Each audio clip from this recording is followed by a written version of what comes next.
வாங்க இன்றைக்கி சிக்கன் வச்சு 1 kg சிக்கன் எடுத்திருக்கேன். நம்ம அதுக்கு ஒரு 2 ஸ்பூனு இஞ்சி பூண்டு பேஸ்ட் போட்டுக்கலாம்.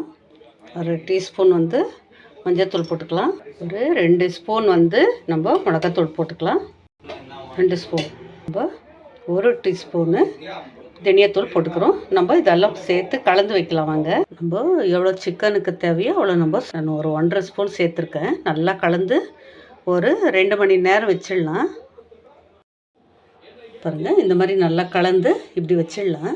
ஒரு 2 மணி நேரம் ஆகட்டும். நம்ம 2-3 மணி நேரம் நல்லா ஊற வச்சுருக்குறோம். இப்போ நம்ம செய்கிற முறை பார்க்கலாம். வாங்க தேவையான பொருளுங்கள்லாம் போடுறேன். பாருங்கள், எண்ணெய் போட்டிருக்கேன், பட்டை, லவங்கம்,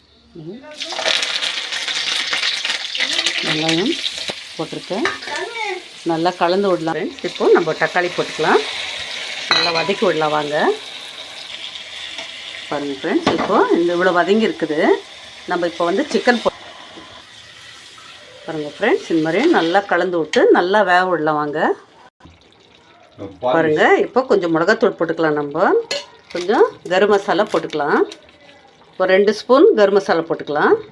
கலந்து விடலாம். வாங்க பாருங்கள் ஃப்ரெண்ட்ஸ், சிக்கன் கிரேவி நம்மளுக்கு ரெடியாக இருக்குது. நீங்களும் செஞ்சு பார்த்துட்டு எப்படி இருக்குதுன்னு சொல்லுங்கள். லைக் பண்ணுங்கள், ஷேர்